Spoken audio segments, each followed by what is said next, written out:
स्वागत है आपके अपने यूट्यूब चैनल जीएसपी तासु 3.0 पर। बीपीएससी टीआरई 4.0 के लिए सेट प्रैक्टिस कराया जा रहा है, जिसमें कि आज हम लोग वर्ल्ड हिस्ट्री से संबंधित 20 अति महत्वपूर्ण प्रश्नों को देखेंगे। अगर आपका भी सपना एक सरकारी टीचर बनने का, तो हर दिन प्रैक्टिस करते रहिए ताकि एक सीट कन्फर्म हो सके। चलिए शुरू करते हैं और आप लोग भी सोचिएगा अपना आंसर क्या हो सकता है। पहला प्रश्न है, किस फ्रांसीसी दार्शनिक ने the spirit of the laws पुस्तक की रचना की है?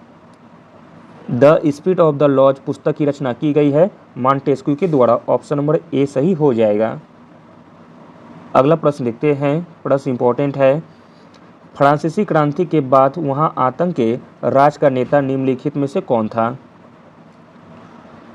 फ्रांसीसी क्रांति के बाद वहां आतंक का राज का नेता था रॉबespierre। ऑप्शन नंबर बी सही हो जाएगा। अगला प्रश्न है, किस देश का राजकुमार हेनरी द नेविगेटर के नाम से विख्यात था? तो दोस्तों वह देश था पुर्तगाल। ऑप्शन नंबर सी सही हो जाएगा। अगला प्रश्न देखते हैं, प्रश्न इंपॉर्टेंट है। वेटिकन के सिस्टाइन चैपल की छत की चित्रकारी पुनर्जागरण के निम्नलिखित कलाकारों में से किसने की थी? आंसर है ऑप्शन नंबर ए राफेल ने। अगला प्रश्न देखते हैं, मोस्ट इंपॉर्टेंट प्रश्न है और पहले भी पूछा गया है एग्जाम में। ब्रेस्ट-लिटोवस की संधि के द्वारा नीचे दिए गए देशों के किस समूह को स्वतंत्र घोषित किया गया था? आंसर हो जाएगा option number C Belarus, Ukraine तथा फिनलैंड को। ब्रेस्ट-लिटोवस की संधि के द्वारा बेलारूस, यूक्रेन तथा फिनलैंड देशों को स्वतंत्र घोषित किया गया था। ब्रेस्ट-लिटोवस की संधि 3 मार्च 1918 को की गई थी।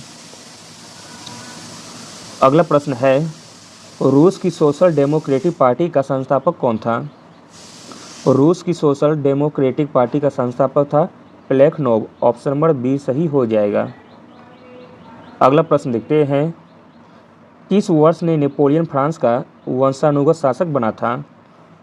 आंसर हो जाएगा ऑप्शन नंबर बी 1804 में। 1804 में नेपोलियन फ्रांस का वंशानुगत शासक बना था।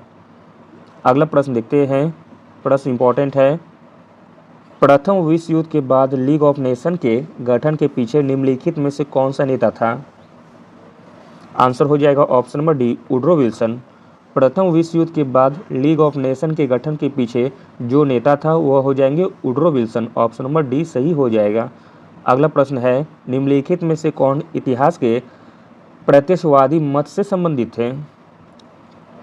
इतिहास के प्रत्यक्षवादी मत से संबंधित है Auguste Comte. Option number C सही हो जाएगा। अगला प्रश्न है, कुओमिन्तांग पार्टी का संगठक कौन था? आंसर है ऑप्शन नंबर सी सन्यास सेन।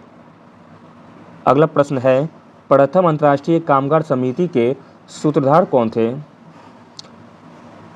प्रथम अंतर्राष्ट्रीय कामगार समिति के सूत्रधार थे कार्ल मार्क्स एम एंजिल्स। ऑप्शन नंबर डी सही हो जाएगा।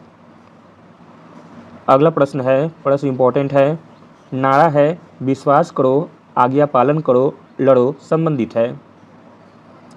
नारा विश्वास करो, आज्ञा पालन करो, लड़ो संबंधित है फांसीवाद से। ऑप्शन नंबर सी सही हो जाएगा। अगला प्रश्न है, यूरोप का 30 वर्षीय युद्ध किस कालखंड में लड़ा गया था? यूरोप का 30 वर्षीय युद्ध जिस कालखंड में लड़ा गया था वो हो जाएगा 1618 से लेकर 1648 के बीच। ऑप्शन नंबर बी सही हो जाएगा। अगला प्रश्न है, 1923 में कॉर्फ विवाद किन दो देशों के मध्य में हुआ था? 1923 में कॉर्फ विवाद जिन दो देशों के मध्य हुआ था वह देश हो जाएंगे यूनान and Italy. Option number C सही हो जाएगा। अगला प्रश्न है, निम्नलिखित में से कौन इटली के एकीकरण से संबंधित नहीं था? इटली के एकीकरण से संबंधित नहीं था वह हो जाएंगे कैसलरे। ऑप्शन नंबर ए सही हो जाएगा। जबकि गैरिबोल्डी, मैजेनी तथा काउंट कॉबूर यह तीनों इटली के एकीकरण से संबंधित थे। अगला प्रश्न है, कस्तूनिया का पतन कब और किसके द्वारा हुआ था? कस्तूनिया का पतन हुआ था 29 मई 1453 को मोहम्मद द्वितीय के द्वारा। Option number B. अगला प्रश्न है, किसे राष्ट्रपति या चीन गणराज्य के पिता के रूप में माना जाता है? चीनी गणराज्य के पिता के रूप में माना जाता है सन्यास सेन को। ऑप्शन नंबर डी सही हो जाएगा। अगला प्रश्न है, 1505 में द ग्रैंड ड्यूक मेडोना को किसने चित्रित किया था? आंसर है ऑप्शन नंबर ए, राफेल ने। 1505 में द ग्रैंड ड्यूक मेडोना को चित्रित किया गया था राफेल के द्वारा। अगला प्रश्न है, किस देश में मेंशेविक क्रांति हुई थी?